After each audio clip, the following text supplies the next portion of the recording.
It's the tail end of the Hi, year. hi everyone. Welcome to the GoldFish Report. I'm your host, Louisa. Today is December 31st, 2018. Jim, we made it. This is our weekly POTUS report. This is week 102. This is the last day of the year. Happy New Year, Jim. Thanks for being with me again this week. Well, Happy New Year, Louisa. They're trying to take them down as fast as we can put them up. It's a race against time. It is, isn't it? Now, look, Jim Fetzer put out, which we published on GoldFish Report. We're going to keep recirculating it. It's also on our Twitter. Jim did a top 10 stories of 2018. So look for that. Also, go to Jim's site. Jim, you want to give us that information for viewers? Sure, jamesfetzer.org. Jamesfetzer.org. And Twitter is? Oh, Twitter, at Jim Fetzer, at Jim Fetzer. And I am putting up my most important stories there on Twitter, which is... All right, excellent. All right, so Happy New Year already to our friends who are over in, this is not a live broadcast, so by the time it's uploaded, we'll have more countries to add, but we want to wish our friends, at least in the left part of Taveuni, Fiji, which is where the date line splits, and I've been there, so it's kind of funny. The other side of the island's going to have to wait 24 hours in order to wish everyone Happy New Year. So we have our friends in New Zealand, Japan, China, North Korea, Moscow, already celebrating the new year. So we are getting ready. Tonight in the Times Square, there's going to be a very special dedication to journalists. And I know that there's been a big movement. Christine Assange, who's Julian Assange's mother, has been very active on Twitter trying to promote and encourage people to wear the Free Assange shirt in Times Square tonight. So we'll see what happens with that. And as everybody knows, this is day 9 of our government shutdown, hour 10. And as Q had indicated, there would be 10 days of darkness, and it would be during the government shutdown. So we are in that process right now. GoldFish Report's going to have a very special year-end review tonight.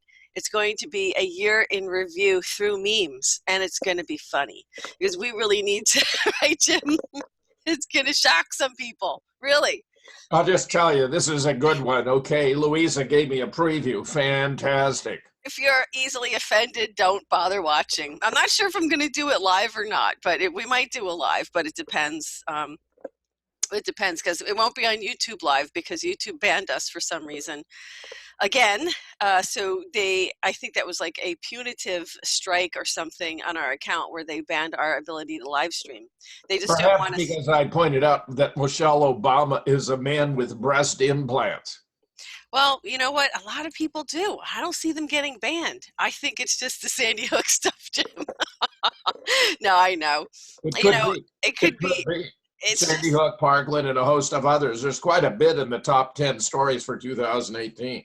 Well, Jim, Mike Adams didn't name you the most dangerous mind in America for nothing, What a good guy. He is.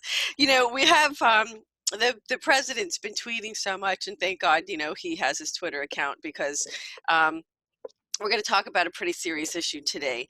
But before we do that, I wanted to get to a lot of stories that's coming out. As I did an interview last week with Benjamin Fulford, and at that time I did indicate that there was intel coming in that Hillary Rodham Clinton and Barack Obama, and several other people had been arrested. There's many people confirming this because this 10 days of darkness, this is when, some of these arrests are happening. We have reports of barges heading to Gitmo. You can see that there is inactivity or no activity on many of these accounts. If you look at Nancy Pelosi and Chuck Schumer's account, they tweeted the very same message, which goes to indicate that it's being controlled by somebody else. Also, we have not heard anything. There were no Christmas wishes or anything from Hillary Clinton, from the Bushes. Of course, the Bush website not only was under lock, I think it was eventually just removed completely. So we have a lot of indications that things are finally moving. Because Jim, the one thing that QAnon movement really risks is that nothing happens. That all this, really good, positive, I would say movement has been stirred up and created. I mean, globally, we see this in Paris. You saw those vests, right? Of those yellow vest workers during those yellow press vest protesters who had Q messages on their vests. I mean, it's everywhere, Jim. It's global. But the risk they run is that they drag this out too long and then people lose faith in it. And they really need to get to the point. Now, we know that executive order is going to be that made adjustments to the courts martial is effective January 1st. So starting tomorrow, folks, we may see a very different world. We don't know. We're hoping so. The FISA declassification has not happened yet. It has to happen. And only the president, now the president has the power to do this declass. In fact, he has the power to declass anything. So we are waiting for all of that. We know that the FCC has also published some guidelines in terms of shutdown, and we know that the president also issued an executive order last week talking about that there will not be any new raises for certain government employees for 2019. So this is what's happening right now. Let me just go real quick through the news because this is really where all my stories are. This is where we post, and then there's one that I'm going to get to that, and it's not that long, one that I'm going to get to that is really important. So here we have an argument flaring up between the president and one of the Rothschilds on Twitter, and he was extremely vulgar to the president because the president's been talking about reforming the Federal Reserve Bank, and here we have the Rothschilds telling Trump to shut the F up, and multiple times in this tweet. And, it just looks like there's no question, folks, you have to realize that in 2012, because of this commercial lien that my former co-host Winston Shrout put on the Federal Reserve and put them into commercial dishonor, they could not recharter their corporation. Okay, the Federal Reserve Inc., who holding company is the Northern Trust Company, and it's also the owner of the IRS. This is going to be done. Last year, President Trump said this is the last year for income taxes. So we're going to have quite an explosive new year. Starting tomorrow, companies are going to start issuing their W-9s or their W-2s, their 1099s, and these are forms for income taxes. So if we're not going to have to pay taxes anymore, and there's going to be a flat tax on just sales, not on medicine or food, but on just about anything else you buy, then they need to make that announcement, and they need to do that pretty quickly.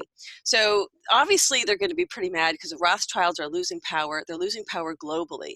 And of course, you have the Chinese royal families who are trying to get trusts out, who are trying to help with this new global currency reset. All the currencies have to reset because some were artificially deflated because of war, some were artificially inflated like the US dollar. So there's going to be a revaluation of currencies, and President Trump talked about this in his inauguration. This is not a surprise, it's not news. Here we also have a story, a US 4-star admiral saying Muslim Brotherhood had penetrated all US national security agencies. And this has to be under, of course, former President Barack Obama. So folks, and John Brennan, Louisa, who also appears to be a Muslim. Right. And I don't have anything against Muslims, but what you have is a faction that is extremist, and they came here to take over the country. They infiltrated. Valerie Jarrett is among them, and many others. And this has all been discussed. It's all been put out in the open.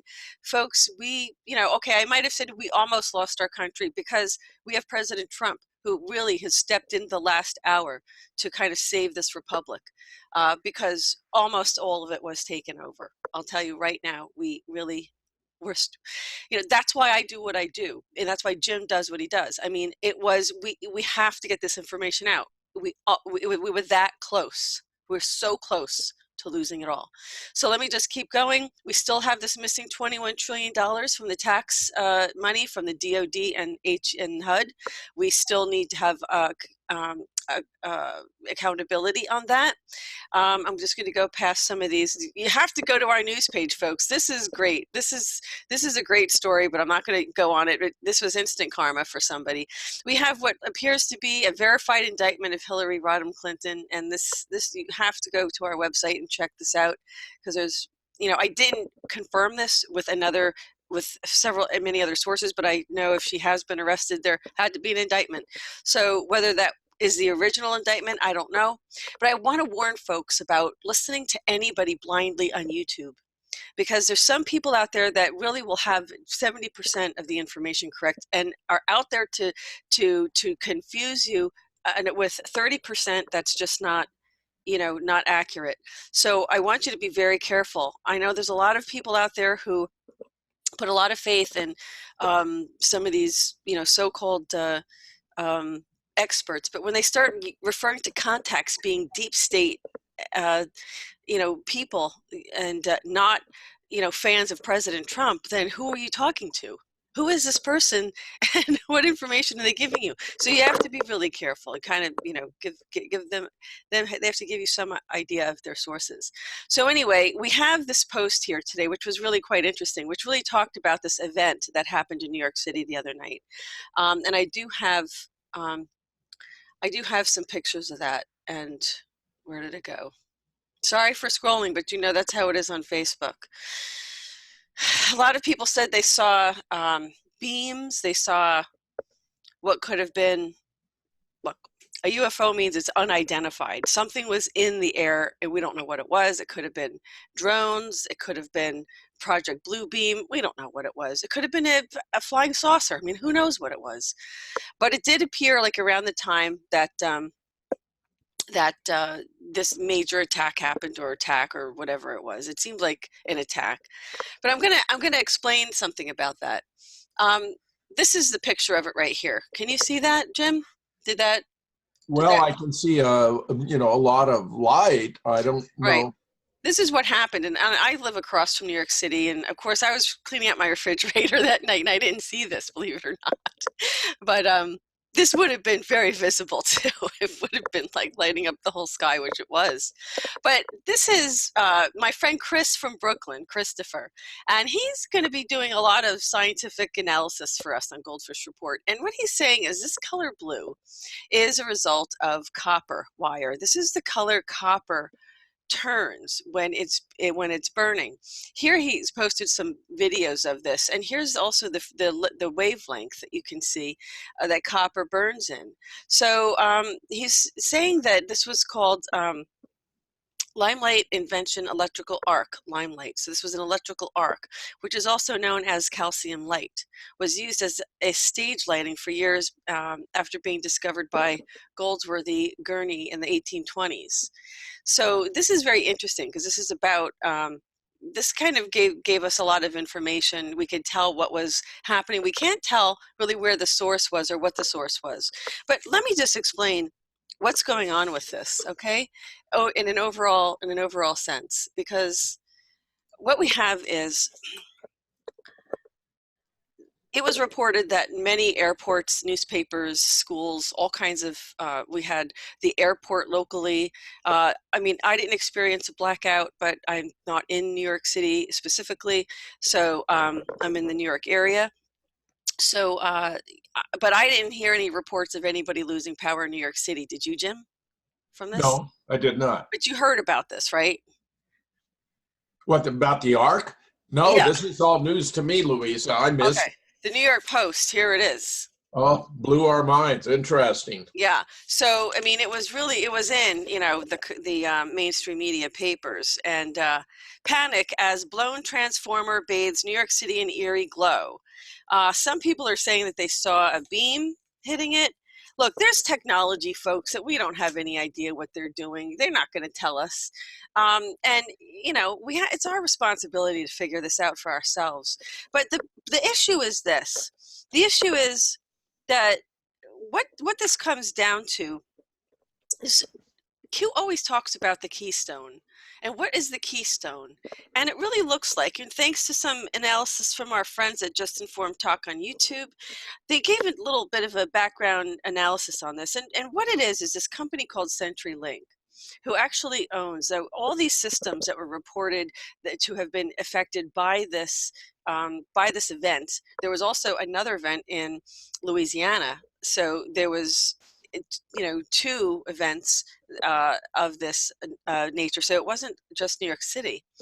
So what caused it? Some people think it was a directed energy weapon. But this is the story, okay? The CenturyLink is a company that runs and maintains communication systems. They maintain them for Congress, for schools, police departments. Basically, they're a deep state company. And they really, the capstone here is really our ability to communicate, our communication systems. What we have here is Senate had awarded CenturyLink $11.4 million contract for 3-year contract for communication systems within Congress. CenturyLink is owned by Alibaba, which is connected to, I mean, this just gets, you know, so it like gets very swampy at this point. Alibaba was started, it has, by the way, Alibaba has ownership investment in this company, which was started with the money from Lippo, from the Riadi family. This just goes deep, folks, because they have an interest in the Gilead and the Temsec company. Now, Gilead is a pharmaceutical company that had deals with the Clinton Foundation and were involved with the tainted HIV medication. Folks, this is so deep in deep state, it's not funny. But what this showed was there were emergency broadcast messages telling people that there were communication systems like in hospitals that were not working, and nurses and doctors had to actually write using pen and pad again to take notes. They probably didn't have access to any records, or let's think about it, Jim, diagnostic equipment or tests. People are in the middle of an MRI and machine goes out. I mean, you know, this is very serious. And it's serious that we would rely, Jim, that we would put into the hands that these people have massive amounts of contract. Let's see, who else are they, they're controlled by, they also have, there's also interest by the Vanguard, who have significant shares in Apple, Microsoft, Amazon, Johnson & Johnson, JP Morgan, and Chase. So these are the deep state owners of our most vital communication systems. So it is a kind of a big deal that they'd have to go and resort to you know, pen and paper in a hospital. That's quite serious. But the emergency broadcast system did indicate that there were some, the 911 system was out. So that was reported in multiple places, not nationwide, but in multiple places it was reported. And that there was an emergency broadcast alert stating that you have to use the actual phone number of your local police department to call for an emergency. And it would provide that phone number. So that worked. And that was really good, that that was separate. And that showed that that was a separate and it was a functioning system to, you know, to this network. And Q warned us that there was going to be attacks. There was going to be more false flag attacks. There was going to be more attempts, distractions, and they did, you know, reference our power grid, Jim. You know, our power grid has been there's been a big topic of conversation. The level of vulnerability. Q seemed to indicate that we have some kind of black eye. To what does that mean? I don't know. A lot of people speculated, but there was some force or some mechanism that was not going to allow the power grid to be completely shut down in the case of some kind of EMP attack or something like that.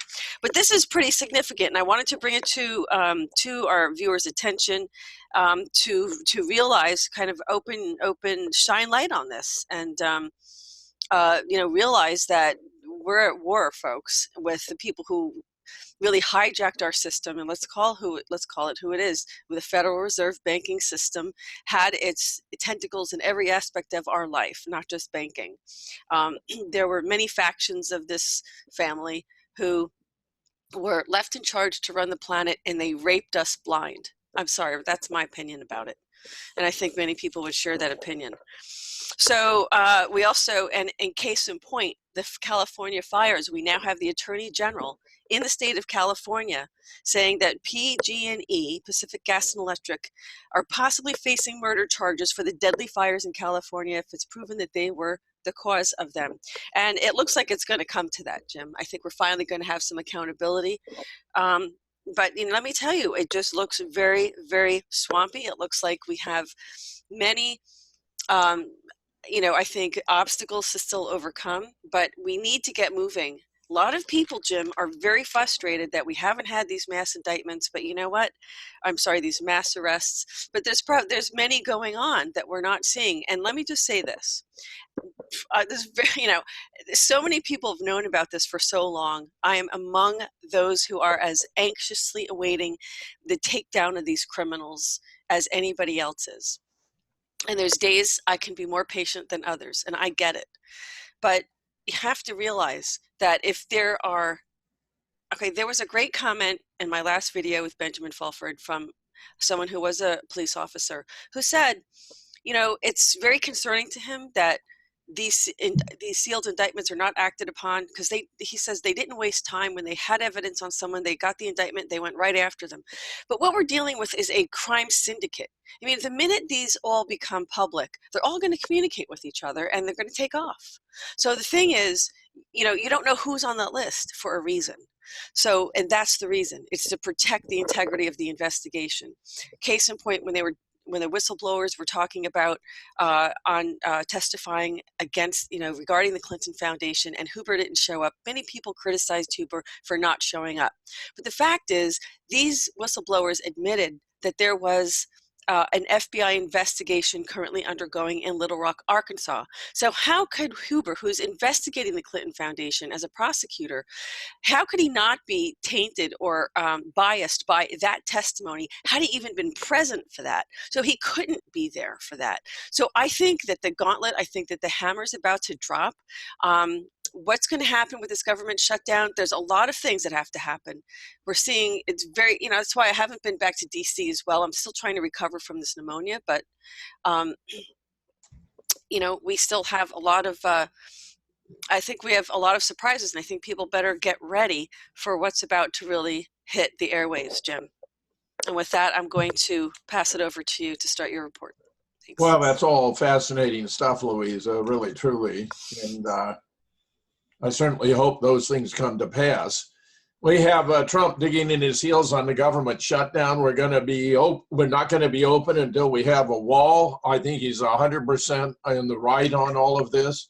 He says parts of government will be shut as long as Democrats refuse to build more barriers on the U.S.-Mexico border, seemingly dashing hope for a Christmas miracle that would soon allow several departments to reopen and employees return to work. Asked when the government would reopen, Trump said, I can't tell you when the government's going to be open. I can tell you it's not going to be open until we have a wall or fence, whatever they'd like to call it. I'll call it whatever they want, but it's all the same thing, he said at the White House after offering holiday greetings to U.S. troops stationed around the country and the world. Nancy Pelosi's, the hypocrisy of the Democrats is overwhelming. Nancy Pelosi's San Francisco home has a border wall. She just won't go away. Last November's midterm election returned demon rats to a majority in the House of Representatives. The result, elderly Nancy Pelosi, Democrat of California. Now she's 78, and so am I, Louisa. I never thought of myself as elderly.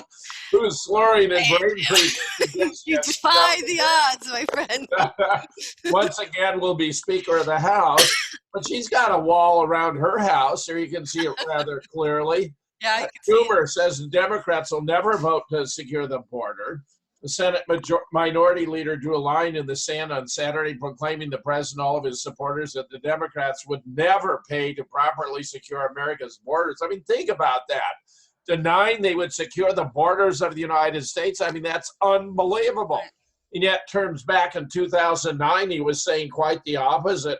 If the Schumer of 2009 were still in the Senate instead of the 2018 version, we'd already have a wall. Schumer used to oppose illegal immigration is wrong.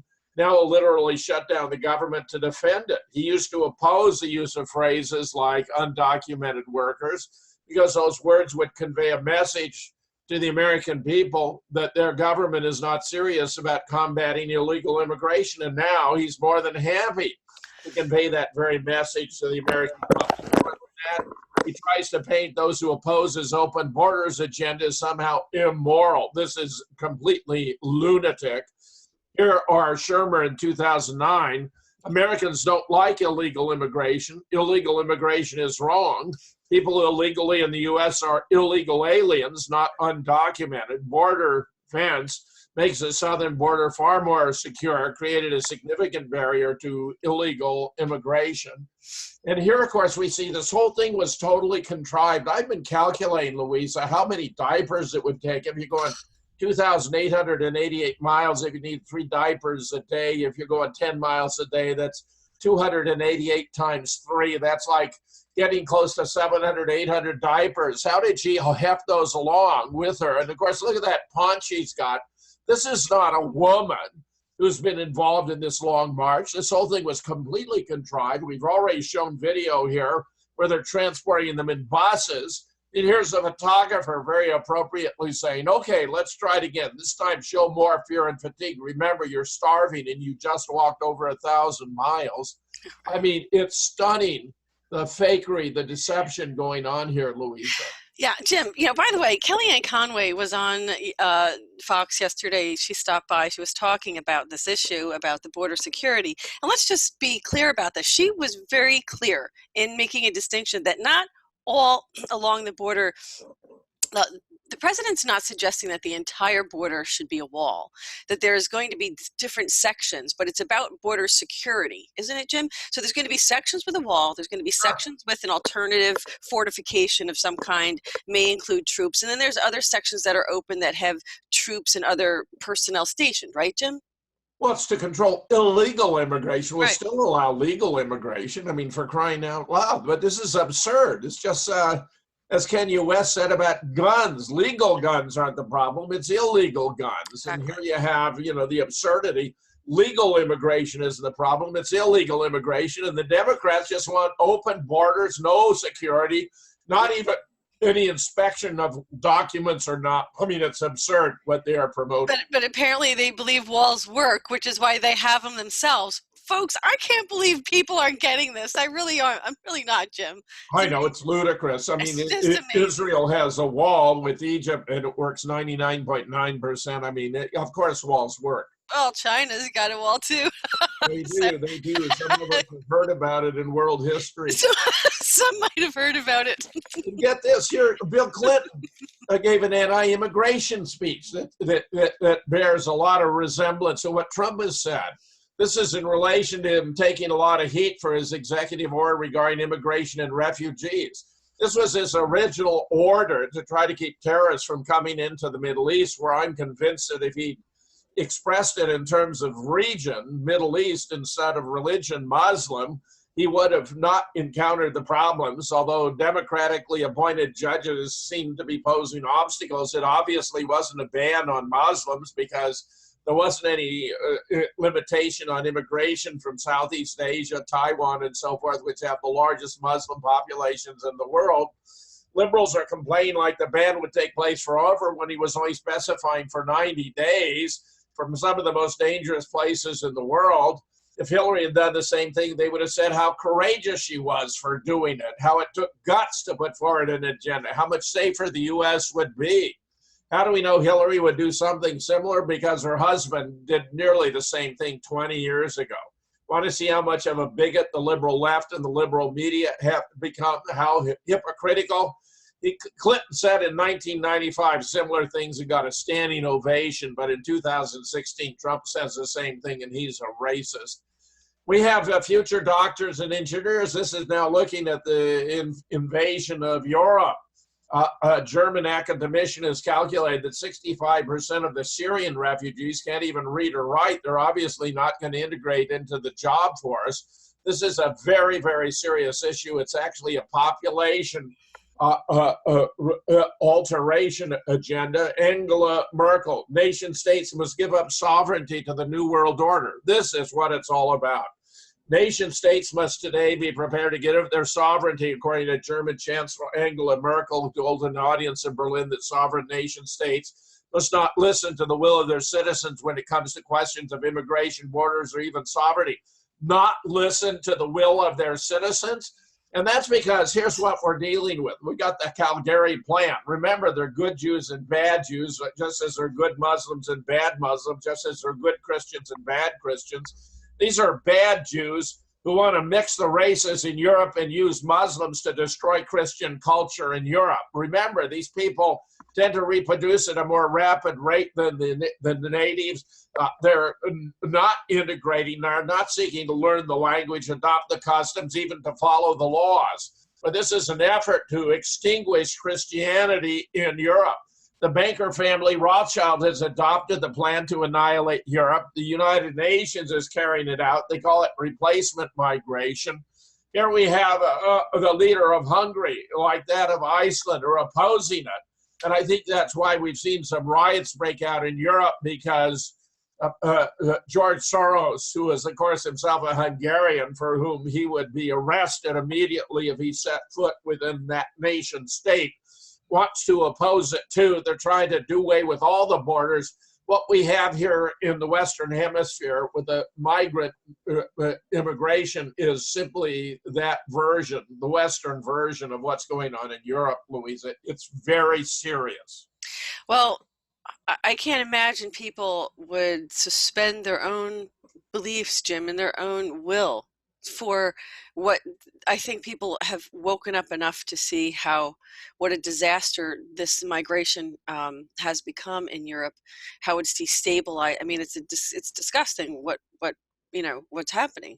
And of course, boy, I hate to say this, I've been seeing reports about illegals, and there's so many reports, Jim, about illegals murdering people here in the United States. Just one in New Jersey, a young girl. Very, very sad. And I have to say, that the people have to stand up.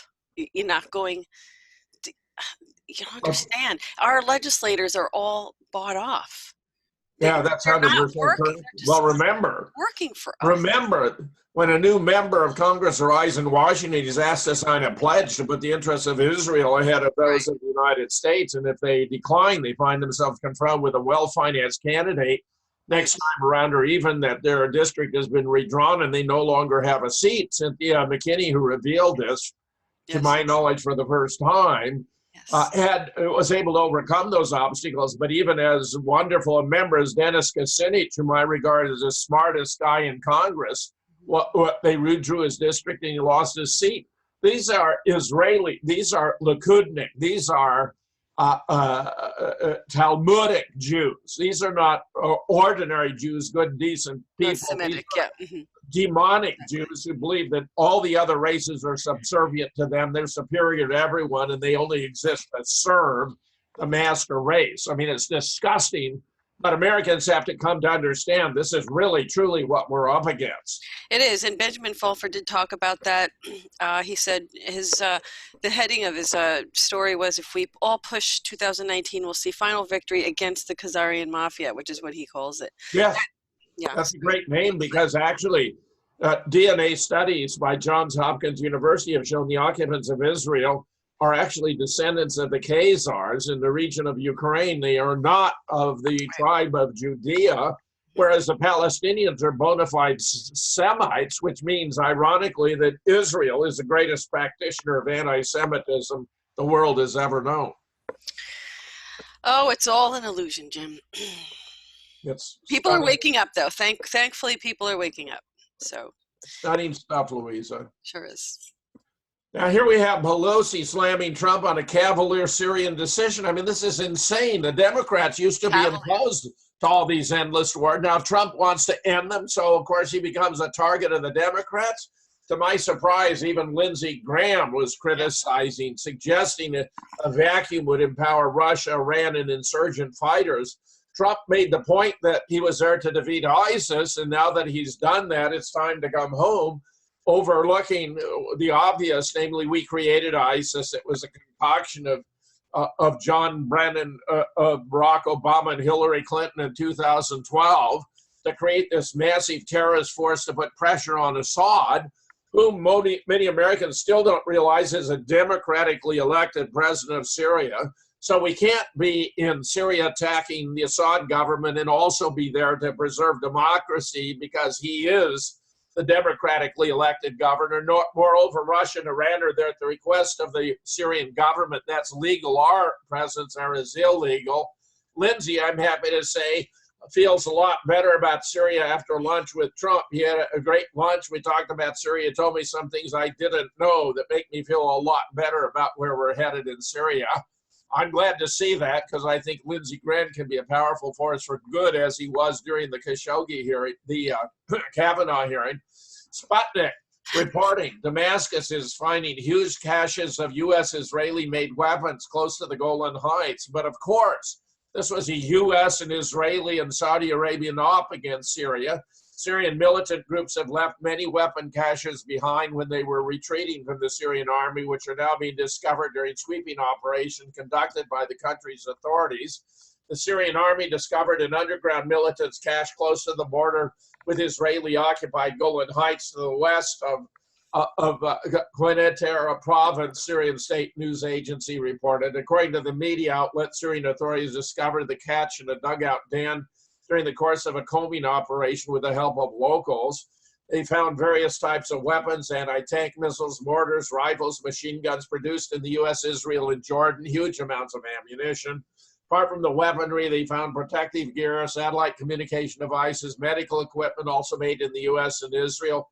In fact, the Israelis have openly been giving medical support to ISIS, and of course, as I have observed, it was made in the USA. So Rand Paul goes on TV and points out the obvious. Now the Democrats are mad because he's stopping two wars. How about you just admit you hate the president, love war, and have been wrong for the last 20 years on nearly every aspect of foreign policy? Consider that my Christmas present. You don't have to get me anything. He's making excellent points. Ron Paul is right. Trump hate has brought the bad actors to the forefront, and they are not even hiding it. War in the Middle East, F yes. Borders 2009, F yes. Borders 2018, F no. Peace in Korea, F no. Criminal justice reform, F no. What has become of the Democratic Party? It's completely lost its way. In fact, Jeffrey Toobin was on television this morning saying how the Democratic hatred of Trump has completely perverted the party into a pretzel, a political pretzel. It no longer has any resemblance to itself. It no longer has any principles or goals other than anti-Trump. Here's an interesting piece from the Washington Post attacking Rand Paul. Now they're saying, welcome to the world of President Rand Paul. President Trump foreign policy follows no firm ideology, often a combination of long-held personal views, the influence of whoever currently has his ear in his days. Trump is listening more than ever than Senator Rand Paul is quietly steering U.S. foreign policy in a new direction. Well, if Rand Paul is having an influence, that's a good thing. Rand Paul is a good man. I believe Donald ought to run with Rand Paul as his vice presidential in 2020, but he campaigned as a candidate on getting us out of the Middle East. Why should anyone be surprised?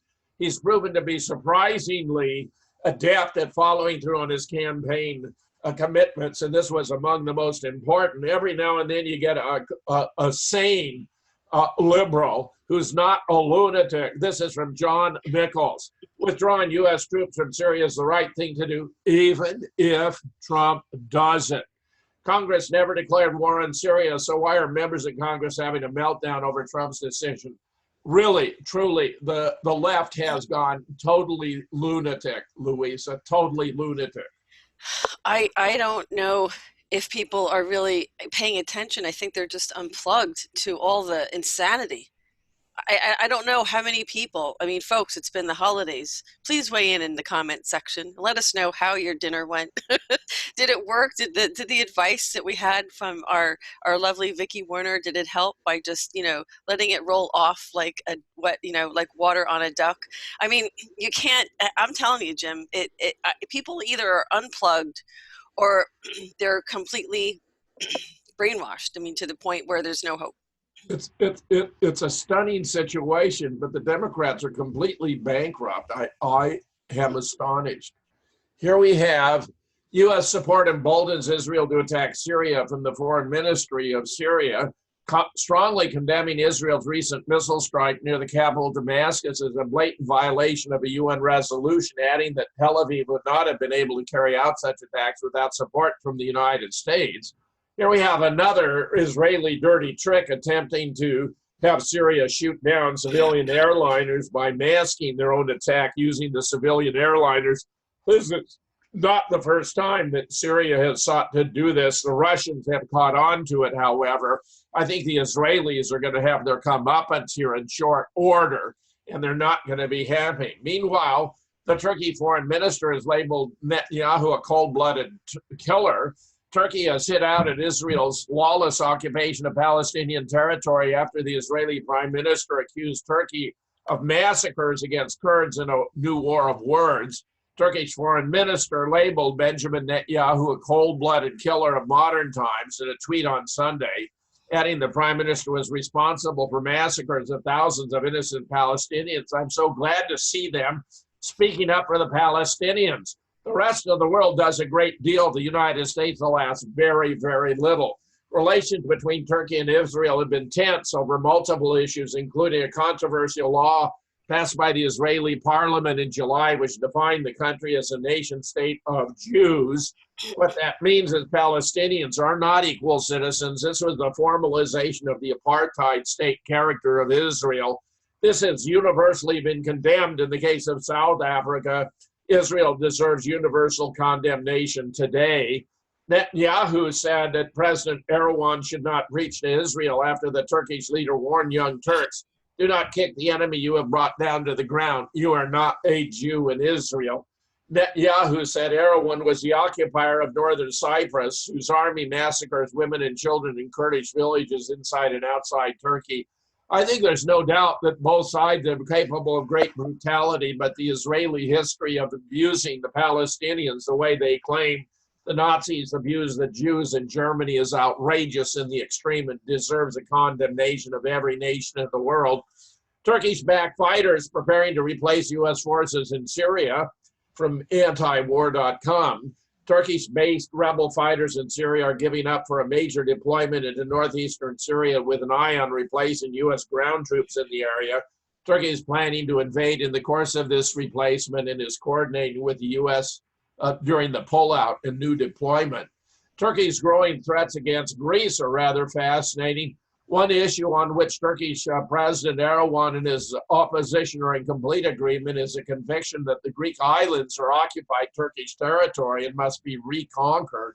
So strong is this determination that leaders of both parties have openly threatened to invade the Aegean.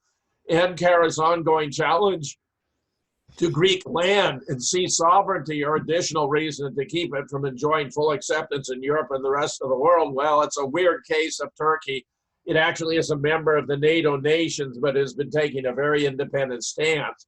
Turkey's persistent policy of violating international law and breaching international rules and regulation was called out in a November 14th letter to the UN Secretary General by Pauli Launulu, the permanent representative of Cypress to the UN, reproving Turkey for its repeated violations of Cypriot airspace and territorial water, she wrote.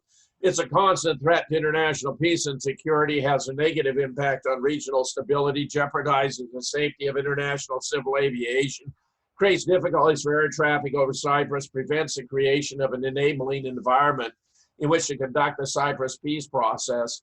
Well, those are all significant developments that indicate the Middle East isn't going to settle down for a while. Turkey is going to take an increasing role, as will Iran.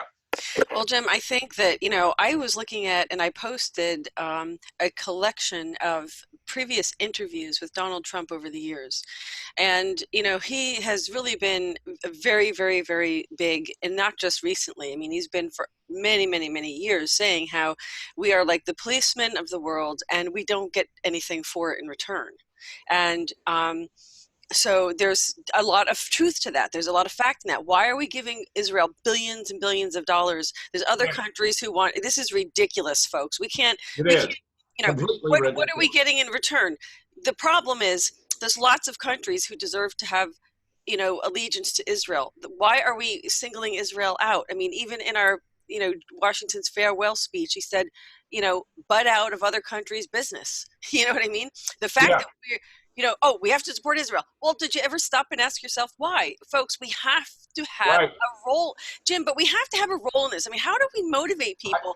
Years ago, every head of the household was involved in what was going on in politics because it was their duty to do it, and they knew it was their duty. Louisa, to put it most bluntly, we don't owe Israel a goddamn thing. Israel was a mistaken creation based upon an historical myth.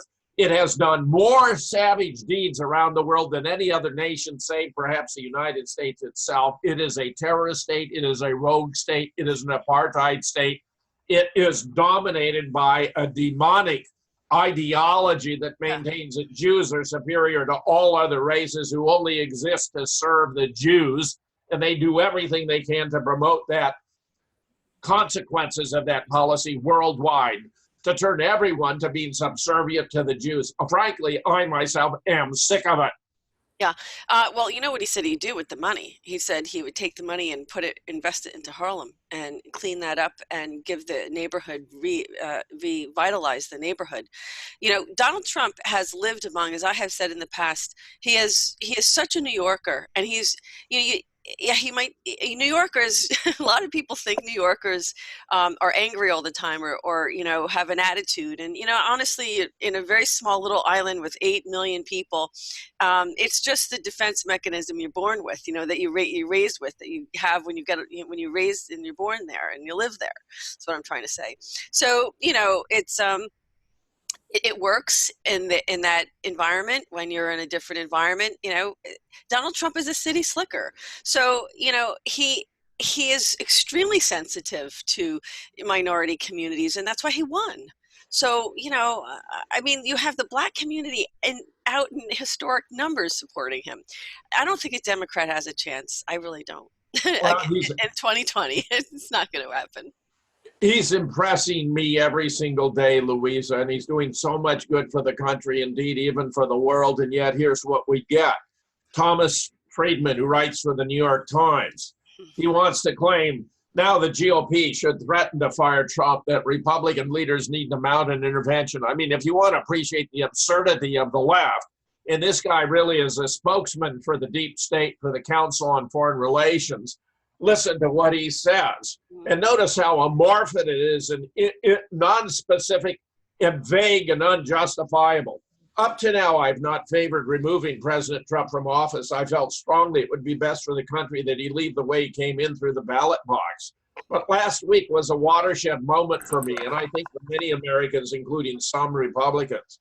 It was the moment when you had to ask whether we really can survive 2 more years of Trump as president. Whether this man and his demented behavior, without specifying a single example, which will only get worse as the Mueller investigation concludes, and we know it was misconceived from the beginning. We've even had Christopher Steele testify in court he was paid by Hillary Clinton to write the dossier. I mean, this is absurd.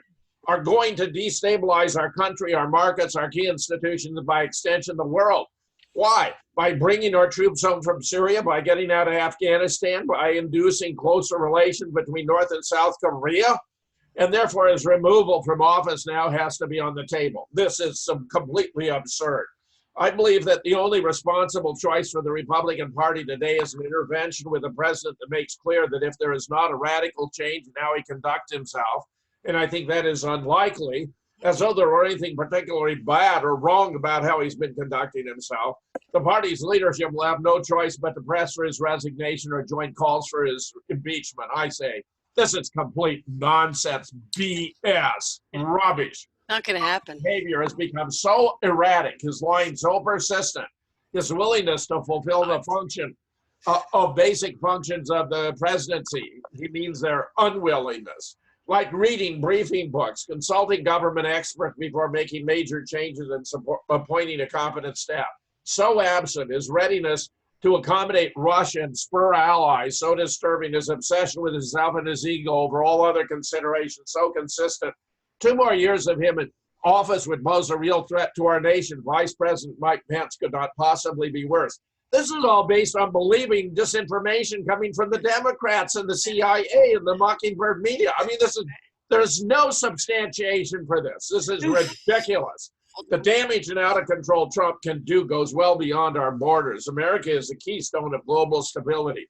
Our world is the way it is today, a place that, despite all its problems, still enjoys more peace and prosperity than at any time in history, because America is the way it is, or at least was. And that is a nation that at its best has always stood up for the universal values of freedom and human rights, has always paid extra to stabilize the global system from which we were the biggest beneficiary, and has always nurtured and protected alliances with like-minded nations. Donald Trump has proved time and time again that he knows nothing of the history or importance of this America. That was made starkly clear in Secretary of Defense Jim Mattis's resignation letter. But as Robert David Steele observed, Mattis is simply out of sync with the times. He thinks we should be at war with Russia. He doesn't believe that the Korea should be united. He doesn't understand why we have to get out of the Middle East and we should never have been there in the first place. Trump is in the grip of a mad notion that the entire web of global institutions and alliances built after World War II, which with all their imperfections have provided the connective tissue that has created this unprecedented era of peace and prosperity, threatens American sovereignty and prosperity that we're better off without them. So Trump gloats at the troubles facing the European Union, urges Britain to exit, leaks that he'd consider quitting NATO. These are institutions that all need to be improved but not scrapped. Remember how NATO was recently used to slaughter the people of Libya, which may have been the most humane state in the world that world has ever known, under the leadership of Muammar Gaddafi, who was sharing the wealth of Libya with the Libyan people. Britain deserves to exit. How can he not recognize that as a decision for the British people to make and not something for Tom Friedman to dictate?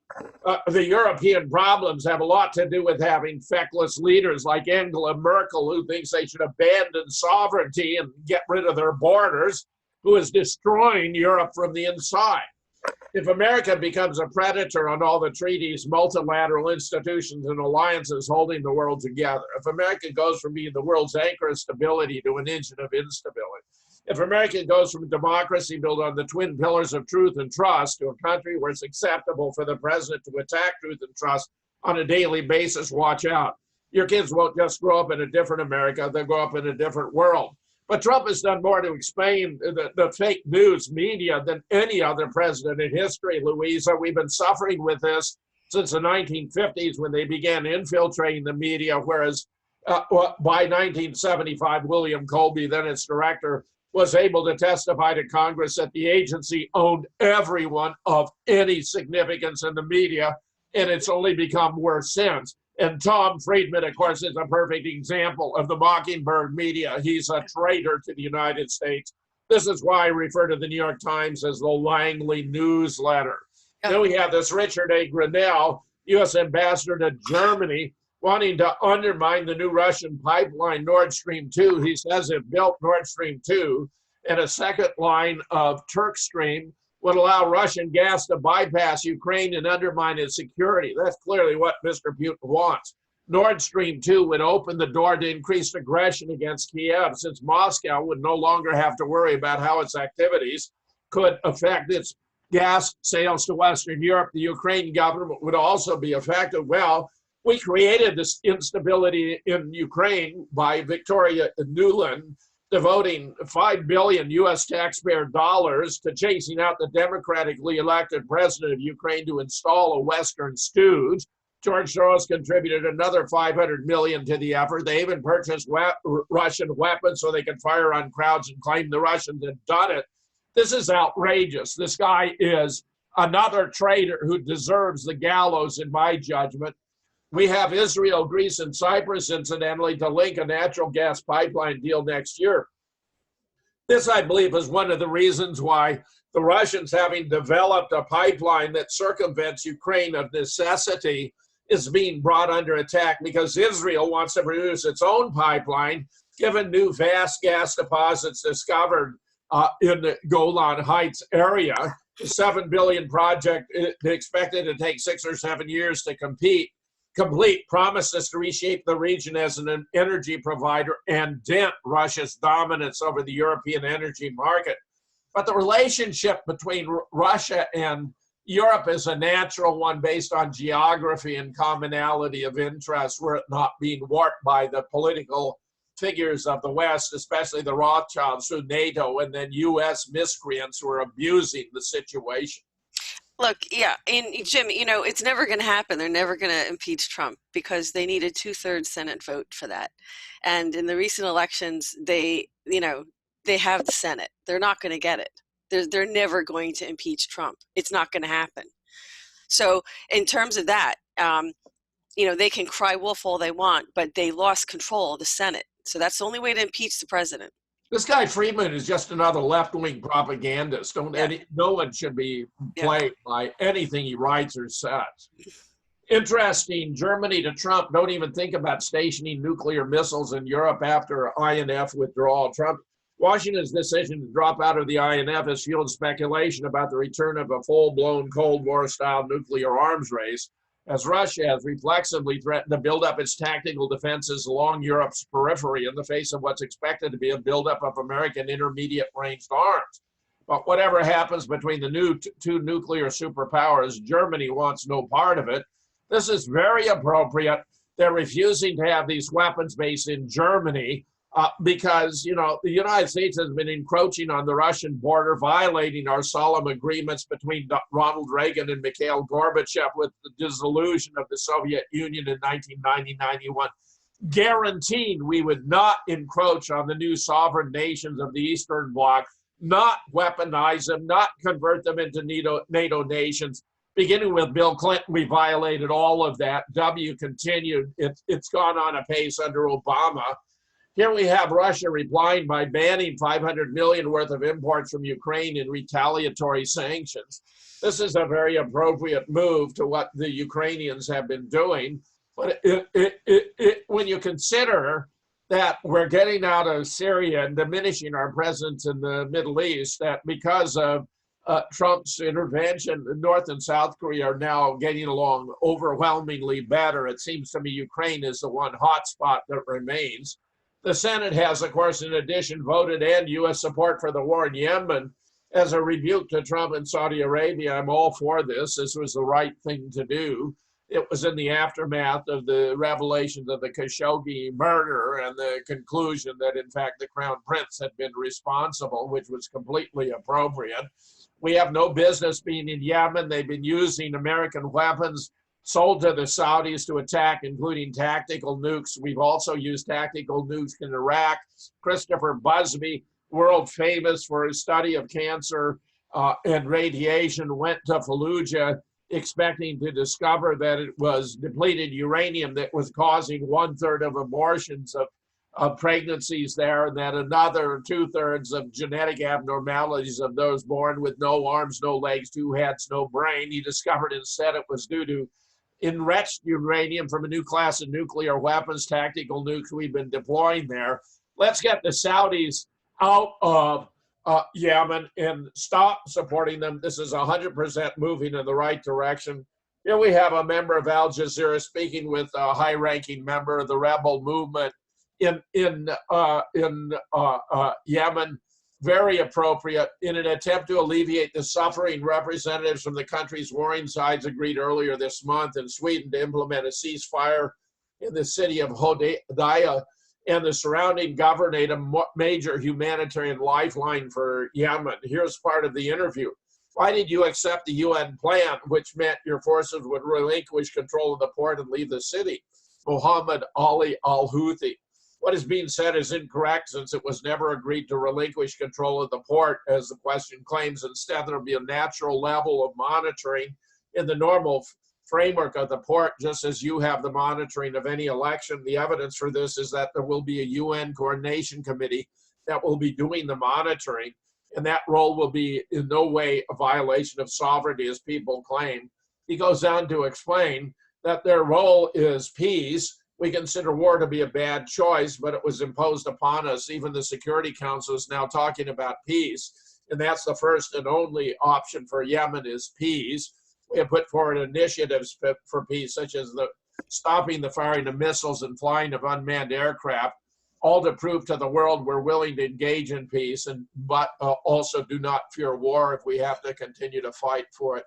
I would like to see a resolution there, and certainly cutting off arms sales to Saudi Arabia is a giant step in the right direction. Oh, I agree. I think, first of all, in terms of these gas pipelines and all the wars that are generating income, as long, we have technology. We have part of the, um, I had screen shared this plan, parts of this Q plan, 1 to 5, 2 of 5, 3 of 5, 5 of 5. This whole plan that was laid out. I think one of the Anons did, and it was really brilliant because it shows that that overall we're looking at. The president talked about in his inauguration speech that he wanted to, release this technology that's been hidden.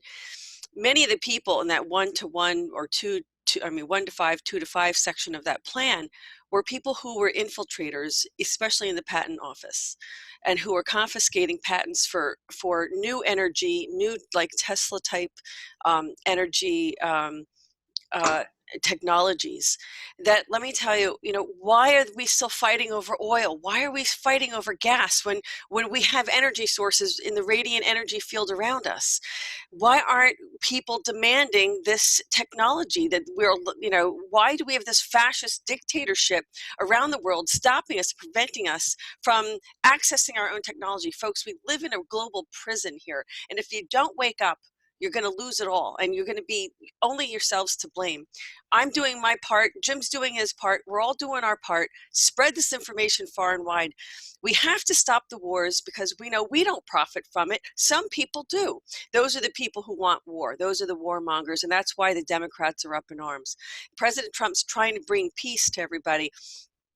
We don't need the gas. We don't need this. We have technology.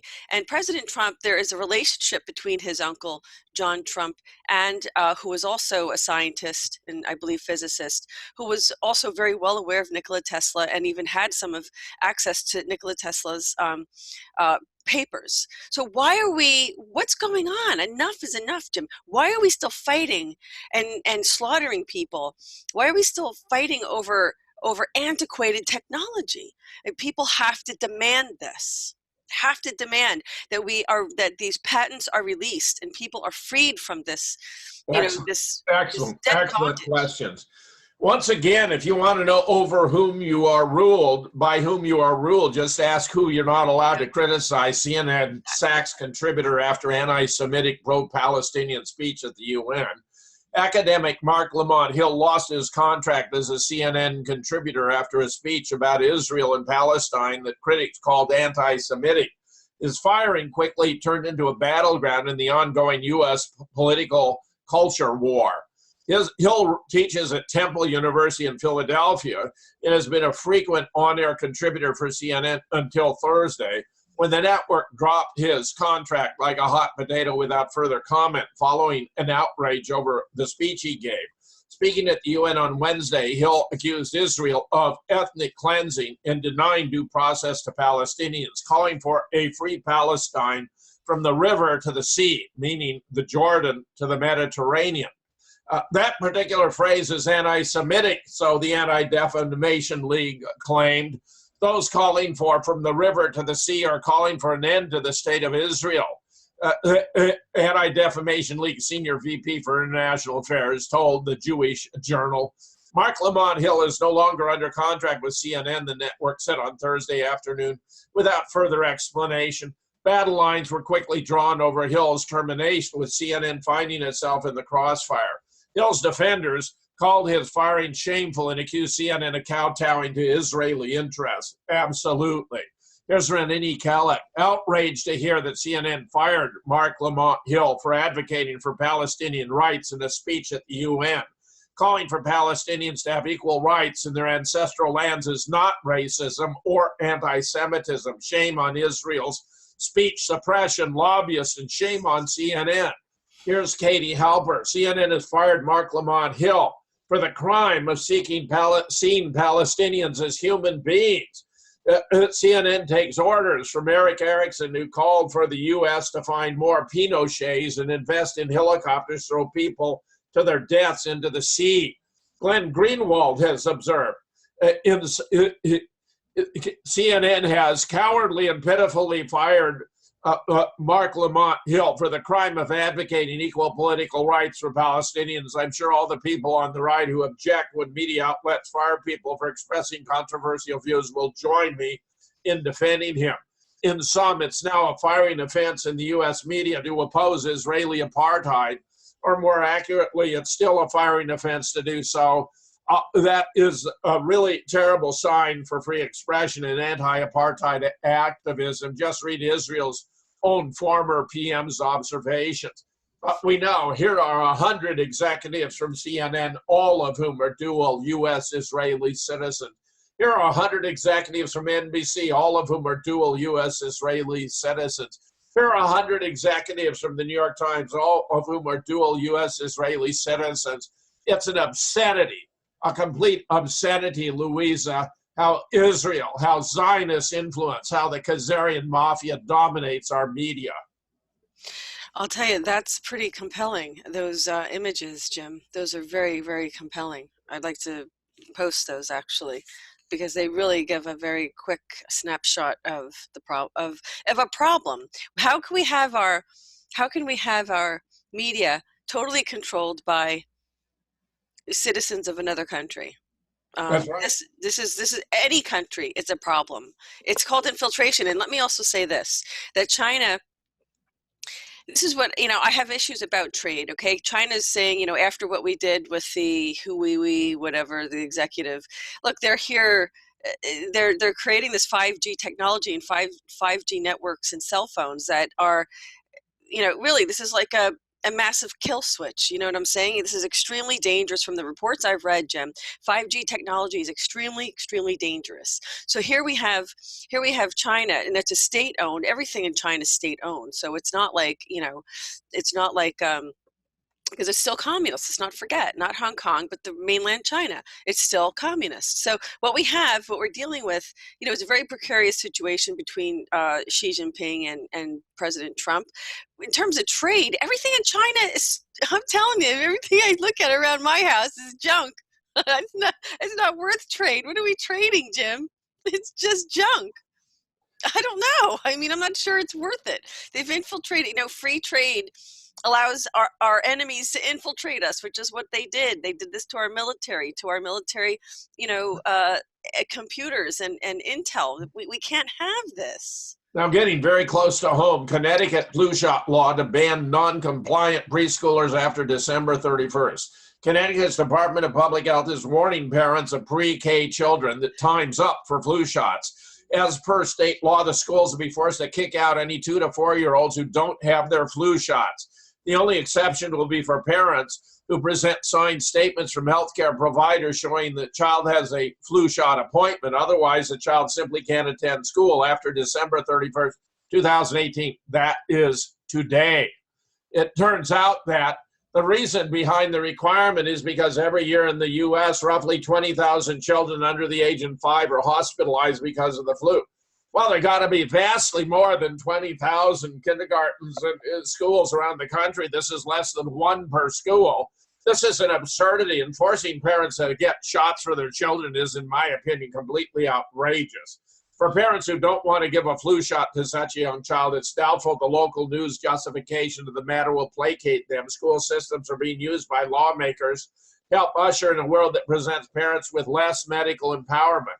While it's reasonable to want less sick kids, it isn't reasonable to allow the government to have authoritarian powers over children's medical choices. It's a very dangerous situation. Plus, the CDC has lied about vaccines and autism for 14 years. It's getting worse and worse and worse. There's a direct correlation, clearly a causal connection between the expanded use of vaccines that have a mercury or aluminum base and the increased growth of autism. Projections have it by 2050. 50% of our children will be autistic.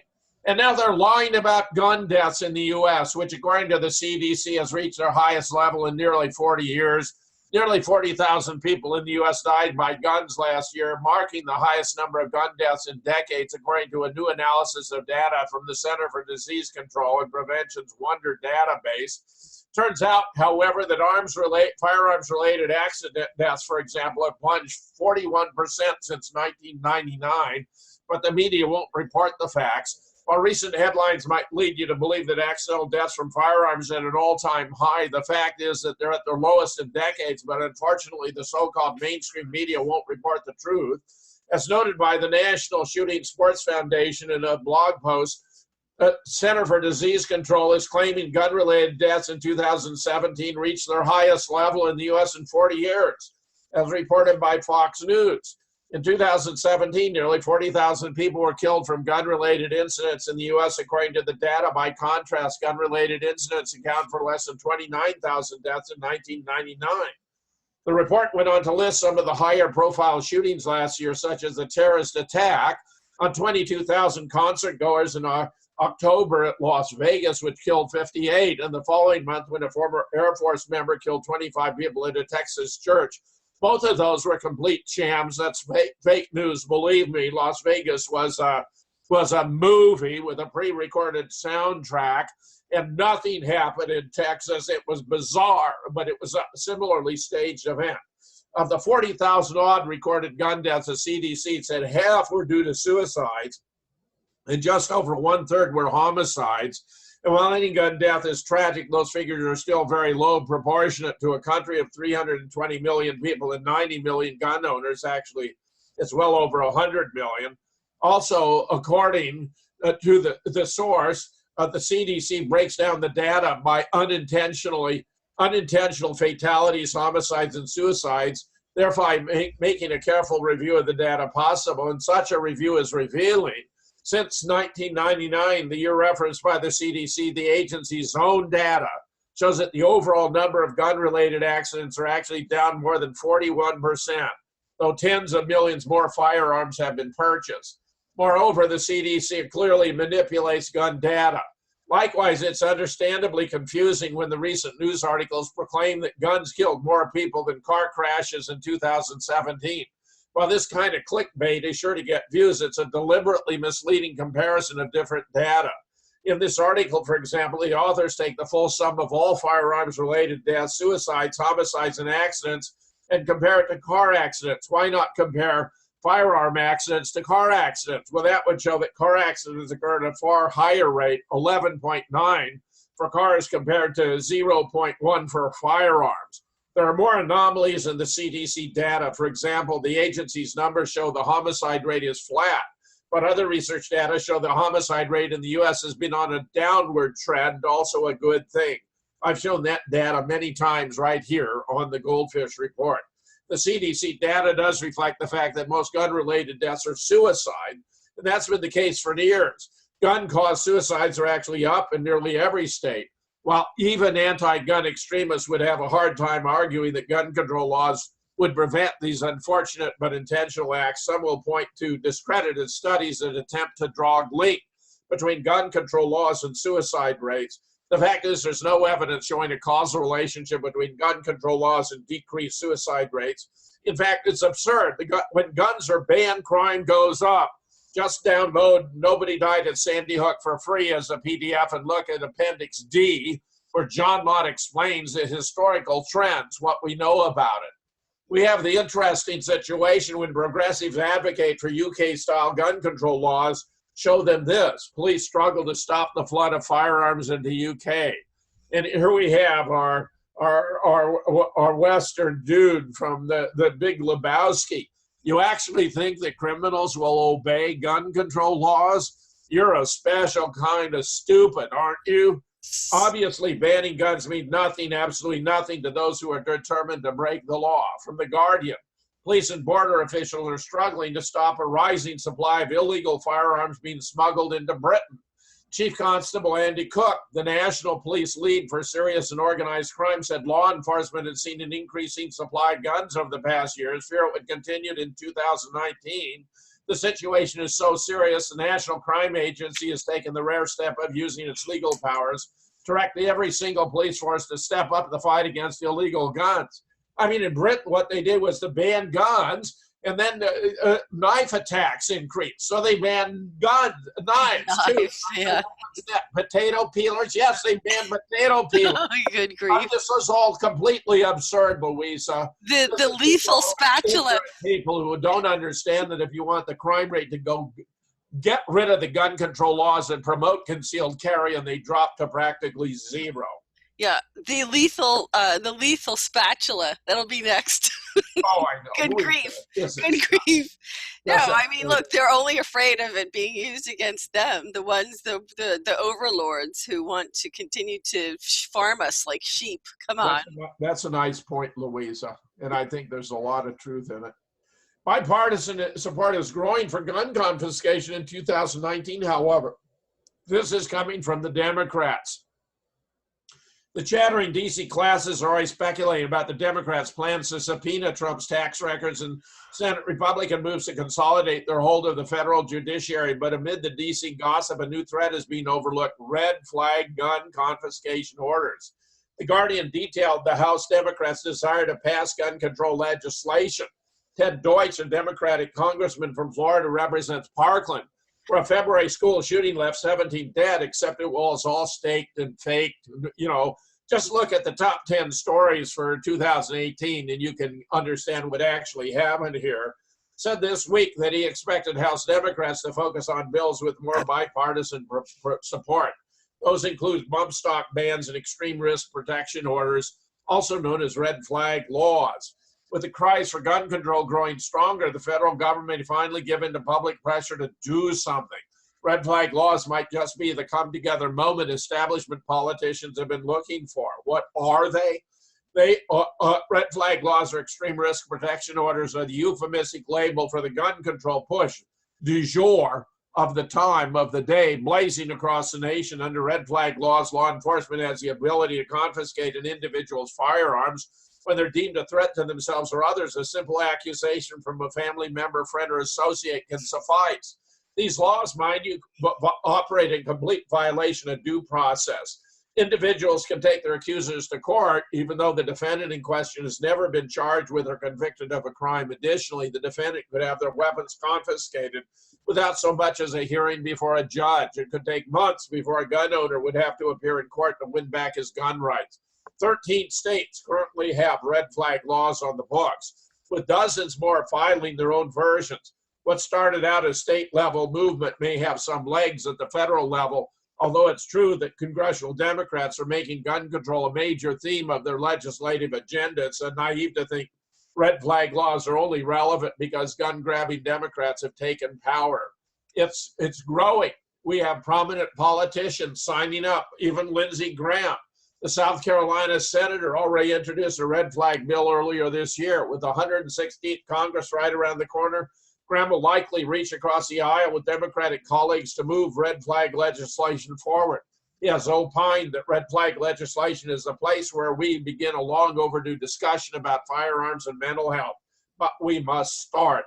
Marco Rubio, following the Parkland shooting, Rubio joined the gun control chorus by sponsoring the red flag bill along with Democrat Senators Joe Manchin, Bill Nelson, and Jack Reed. Rubio has even flirted with the idea of regulations on magazine clips, raising the minimum age to buy certain firearms like AR-15s and tweaking the current background check system.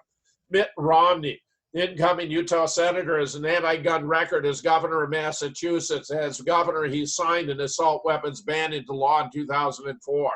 In political fashion, Romney obscured his anti-gun act by turning to pro-Second Amendment platitudes during both of his presidential runs in 2008 and 2012. In a 2007 statement, Romney expressed that he does not support any new gun laws, including any new ban on semi-automatic firearms. Nevertheless, the fallout from the Parkland shooting has made Romney reconsider the validity of enhanced background checks by allowing themselves to be played by staged events where no one was killed. Rick Scott, former governor of Florida, Florida's new senator, poses an interesting threat to guns rights. Despite his ostensibly pro-gun rhetoric, he signed SB 7026, Florida's most expansive gun control measure in recent history, pressured by outrage from the Parkland school shooting. Scott's SB 7026 contains red flag provisions raises the age to buy firearms to 21 and imposes a 3-day waiting period for firearm purchases.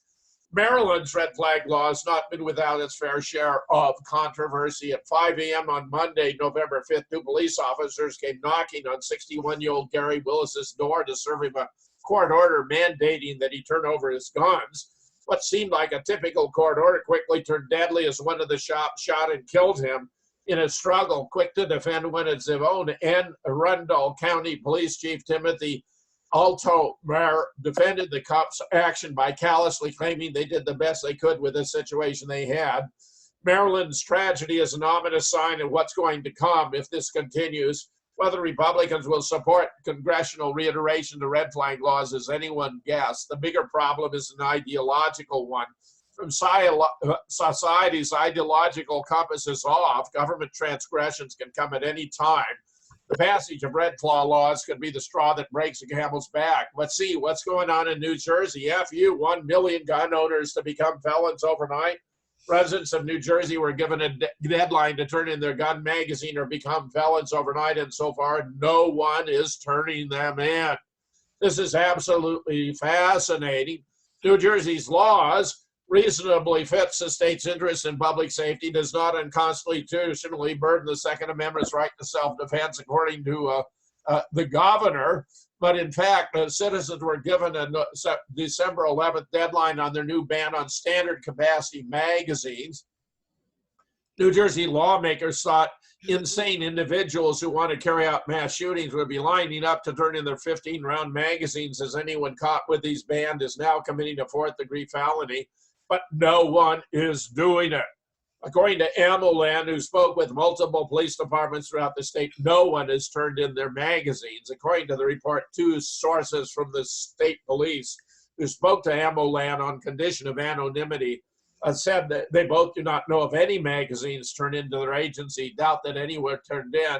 Now, the Gun Owners of America has filed a lawsuit to protect bump stocks and AR-15s. Senator Feinstein is very upset about it. Gun Owners of America today filed its lawsuit challenging the Trump administration's illegal and unconstitutional bump stock ban. GOA's action came on the same day the administration published the regulations in the Federal Register. Already gun control advocates have become very dispirited. Senator Dianne Feinstein lamented that the lawsuit by Gun Owners of America would keep the bump stock ban tied up in court for years. Well, wouldn't that be a shame? Anyway, Gun Owners of America has filed its lawsuit in the Western District of Michigan. I'm very proud of Gun Owners of America. They're taking the right stand. The NRA seems to be nullified, neutralized, neutered when Ollie North became its president. That's too bad. Yeah, so Breitbart actually was reporting on that too, that New Jersey, look, when it gets down to it, you know, people who are gun owners are real constitutionalists. This is not going to work. You know, there's a certain point in time when, Jim, if we have a constitutional right to defend ourselves, as you said, it's not from the local brown bear roaming in the trash cans. That's not why we have this. We don't have the Second Amendment to protect us from hungry bears. That's right. As I've said before and say again, when they come for our guns, the time has come to use them. Yeah. Exactly. I mean, that's what it's about. Hate to say it, but it's the truth. Here we have a comedian mocking the Parkland shooting survivors during a set in a leaked audio. Louis C.K., the comedian, has been working on new stand-up material since allegations of inappropriate behavior with several women surfaced earlier this year, faces new criticism after he could be heard mocking survivors of the Parkland shooting. Get this. The comedian raised eyebrows during the December 16th show when he asked the audience why surviving a shooting makes someone worthy of attention. I don't know. They testified in front of Congress, these kids. Louis C.K. says, like, what the F? What are you doing? You're young. You should be crazy. You should be unhinged, not in a suit saying, I'm here to tell you, F you. You're not interesting because you went to a high school where kids got shot. Why does that mean I have to listen to you? How does that make you interesting? You didn't get shot. You pushed some fat kid in the way. And now I got to listen to you talk? Many students at Marjorie Stoneman Douglas High School in Parkland have been vocal critics of gun laws in the U.S. Some have become household names after a gunman killed 17 students and staff at their school on Feb 14, 2018, but it was all a political ploy. to justify the March for Our Lives, which was a Democratic voter registration drive that got billions in free publicity. Now you have David Hogg heading to Harvard despite an SAT score of 1270. The bottom 25% at Harvard have an average of 1460. This appears to be a payoff for being a stooge for the left.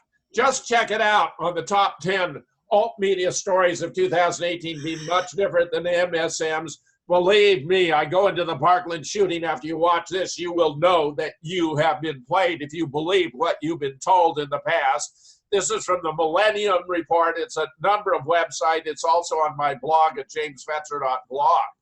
And now we have Gallup reporting the Obamas are America's most admired man and woman. Michelle Obama unseated Hillary Clinton as the most admired woman in the U.S., claiming the title alongside her husband, former President Barack Obama, who has remained the most admired man for 11 straight years, according to Gallup's annual poll. The big picture, Clinton, meaning Hillary, held the title of most admired woman for 17 consecutive years, but this year was surpassed by both Obama and Oprah Winfrey. President Trump came in second place for the fourth year in a row, marking only the 13th time and Trump second, and the sitting president didn't top the list since its inception in 1946. But given the massive publicity, the negative attacks by the mainstream media 24/7 and all of the major media in the country, including the New York Times and Washington Post, it's a miracle he's even second. And look how far the country has been played. When a man who has breast implants is regarded as the most admired woman in the country, and a gay guy who is apparently married to her is the most admired, it's an obscenity, Louisa. This is a complete obscenity. Here's a nice overview of the Democrats where they stand today, sitting at a table. This was actually like where a bunch of 40 professional assassins sat. Here's what you get from the Democrats today. Orange man bad, ban all guns. I want to grow up to be a drag queen. Those are contrails. Why do the Arabs hate us? The government would never do that to us. And if they did, CNN would tell us. I won't let unvaccinated kids play with my vaccinated kids. And there's you in dismay over the absurdities of the Democratic left in the country today. Louisa, it's embarrassingly bad. Wow, that sums it up. You know, this has got to be a joke. I mean, it's got to be an absolute joke on us, Jim, that they actually, you know, we're being, you know, the God-given male and female, natural born male and female is not normal, and it should be ridiculed. It's actually going to be illegal, and pretty soon the orgasm will be illegal too. This is why they're perverting the school system with all this suggesting that kids can choose their own sexual identity. Even this is beyond Orwellian. I mean, George Orwell even said this, you know, that, you know, they're going to, you know, outlaw the orgasm. So that's not going to be allowed either. So this is how bad this is. And it's kind of, it's a sad joke because the sadness about it is that we're allowing it, Jim. The left is lunatic. The left is lunatic. We're allowing it. We're allowing it. Why aren't people? Well, you got to get rid of the fake news. You got to get rid of the fake news. You got to get rid of electronic voting machines. You got to get rid of gerrymandered districts. You got to get private money out of federal elections. You got to restore the draft. There are measures that could be taken that would re-engage the American public with the American government and the future of our country that need to be taken. Jim Fetzer for 2020. That's what I say. What a nice thought. So they had to remind us about Sandy Hook, so they conduct a fake evacuation of a threat just to remind us about it. After all, this was Obama's premier fake false flag event in order to promote gun control. A lawsuit filed to shut down book on Sandy Hook school shooting. This appeared in American Free Press, which I highly recommend, by Dave Gahary. A book familiar to some AFP readers is In the Sights of the Father of a Child Killed in the Sandy Hook Elementary School Shooting in Connecticut on December 14, 2012. He should say allegedly killed. According to a December 4th Associated Press article entitled Sandy Hook Father Sues Anchor, Authors Who Promote Conspiracy Theory, Leonard Posner has filed another defamation lawsuit against conspiracy theorists who accused him of being an actor. The book, Nobody Died at Sandy Hook, It Was a FEMA Drill to Promote Gun Control, claims that the proof it was a drill was obvious from the sign reading, everyone must check in, to the porta potties, to the boxes of bottled water and pizza cartons, and to people wearing name tags on lanyards. It also claims the proof it wasn't a massacre was clear as well, from no surge of EMTs into the building, no medevac helicopters, no string of ambulances to the school, no evacuation of the 469 other students, no bodies placed on triage tarps. Additionally, the book claims the school has been closed years earlier, so no children were present at the school, and consequently, no children could have died. Posner filed suit on November 27th in Dane County, Wisconsin, against the editors of the book, James Fetzer and Mike Palachuk, and the book's publisher, who is also the writer of this article. Dane County is the county where Fetzer resides. Palachuk is in Minnesota, and the publisher, Wrongs Without Remedies, LLC, is in Florida. Posner resides in Florida as well. Posner's defamation lawsuit claims that shortly after the Sandy Hook shooting, conspiracy theorists began to claim that my son was not killed in the tragedy, that plaintiff was not his father, and that plaintiff was complicit in a grand conspiracy to fake the massacre. Plaintiff undertook efforts to respond to and debunk such falsehoods, and such effort is ongoing today. Those efforts include releasing the son's death certificate to rebut claims that his son was not killed at Sandy Hook. The book claims the death certificate is a forgery. As Posner is now a public figure, his odds of prevailing in the suit are slim, mostly due to the 1964 U.S. Supreme Court decision, New York Times versus Sullivan. In that case, Wikipedia explains it was determined that the malice standard requires that the plaintiff in a defamation case, if that person is a public official or figure, prove that the publisher of the statement in question knew that the statement was false and acted in reckless disregard of its truth or falsity. Because of this extremely high burden of proof on the plaintiff and the difficulty of proving the defendant's knowledge and intention, such claims by public figures rarely prevail. Now we have the brand new issue, July 2019, of Penn Magazine, edited by Mike Palachuk. Let's get ready to rumble. Jim Fetzer versus the Deep State. You can download this online. You can go to my blog. You can download it to your own desktop. It includes the contents. Nobody died at Sandy Hook, editor sued. Fetzer's response to Associated Press story. Jim Fetzer biography excerpt. 9/11 goes to grand jury. Charlottesville PSYOP. Jim Fetzer's top story list for 2018 Penn Index. The news from Moonnock Lane. Book excerpts. The Bigfoot Chronicles. Terror Nation.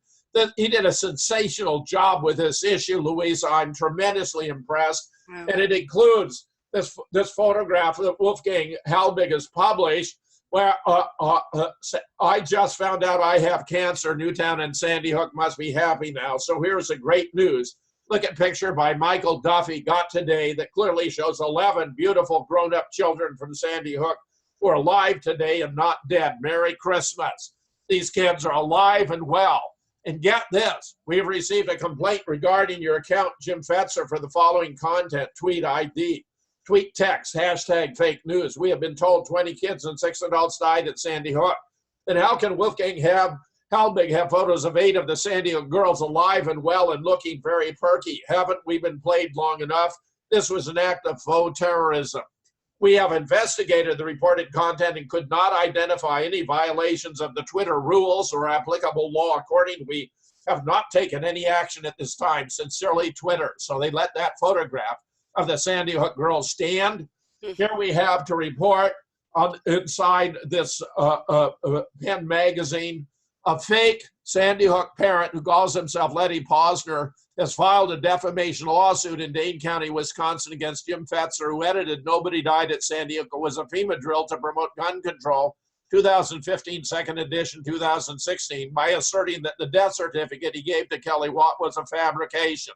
The book, which has 13 contributors, including 6 current or retired PhD professors, demonstrates that the school had been closed since 2008, that there were no students there, and that it was a 2-day FEMA exercise where nobody died. We even have the FEMA manual, Appendix A. This special issue of Penn Magazine, edited by Mike Palachuk, devoted to the contest between Jim and the Deep State, has just appeared and can be downloaded for free as a PDF.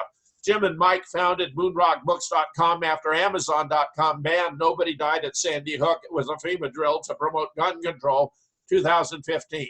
As Chapter 11 of the book, which can be downloaded for free as a PDF, explains, there are multiple indications that the death certificate Lenny gave Kelly is a fabrication which a court should ultimately determine.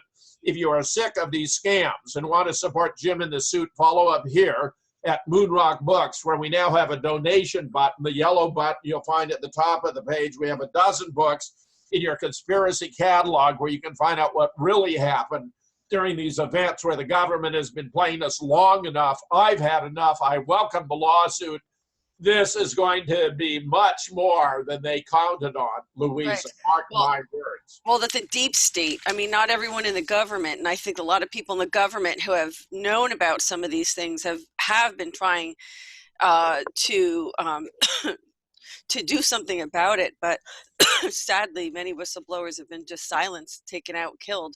Look, just like this whole issue about vaccines, folks, this is very serious. There's reports almost daily. I mean, we have how many, Jim? 80 doctors reported. The doctors that found the cancer enzyme in the vaccinations have all been murdered. It has been reported. So look, folks, we need to wake up. There's one last thing, Jim. I know we're in a rush, but there's one last thing that I'd like to share, and that is some very good news here. This is the updated list of sealed indictments. This is on the GoldFish Report 24/7. Wow. And this is up until November 30th. Now there's a whole another month now that we have. This says 66,568 folks. So I wanted to leave you with this because this is some hope, Jim. This has to be acted on at some point. And, you know, we are preparing. Get ready for martial law, folks, when this happens. Get ready, but be prepared. Don't be afraid. Get out of the way and let them do their job. This may be a glorious new year of 2019 before us, Louisa. Should this come to pass, Donald Trump will go down as the greatest president in American history. I agree. I totally agree. And I just want to encourage folks to please visit the GoldFish Report. We have so many other stories on this page. Here you can see the Baphomet. If you turn Starbucks upside down, you can see the Baphomet symbol. It's hidden in plain sight. It's right in front of us, folks. Look at that. Don't tell me that that's a contrail. I mean, you know, come on, people. This is ridiculous. They don't want to, they can't handle the truth. You have to get this out there. We have NYPD talking about drones that they're going to deploy for, you know, the New Year's Eve celebration. We have the Federalist Remembrance of Bree Payton. She was a journalist at the Federalist who recently died from a very sudden illness that was taken on, but she, just after she published a story about how the DOJ and FBI had deleted the text between Strzok and Page before the investigation. So this was definitely, you know, destroying evidence of a crime. We have lots of other news. This is crazy stuff, male sex robots. So you never know what you're going to see this year, folks. You got the female robots, you got the male robots, you got it all. So please check out this news. There's lots of other updates, you know, that where there's new indictments in the NXIVM investigation. There's also lots of, this is fake news, which I've deleted, so I don't think that's good. So here we go. We're going to probably have more Supreme Court appointments as well. So this is it here, folks. Just go to the GoldFish Report at Facebook, and you'll find lots more, a lot of, so here we have it. Here's our Happy New Year. Happy New Year, Louisa. Happy New Year. Okay. Yeah. All right, guys, look, we've got our GoldFish Report eagle behind us, and I'm taking a poll. Who likes Baldy or Sebastian, or, but we got to come up with another name. Jim, you got another name, a suggestion? We could take a poll on this. I'll give it thought for next time, Louisa. I can't thank you enough. All right. Well, look, thanks a lot. We'll give it a name like General or like Sergeant something or other. So we got to come up with some names, folks. So let's, you know, because Baldy is not really, it's kind of, you know, like a street name. Okay. Well, we have to give him a formal name. So Jim, thank you. Happy New Year, my friend. Thank you so much for doing reports. And to everyone out there. Yeah, and to all of our viewers, Happy New Year to you too. Be safe tonight. You know, don't drink and drive. Please be careful and be safe. And we're going to have this report up soon. And be, stand by. So for later today, we're going to be doing a year in review through memes. So it's going to be funny. It's going to be hysterical, Jim. And I hope you all get to see it. And we just want to wish everyone a happy new year, and buckle in, because we're in for, I think, a very bumpy ride coming up.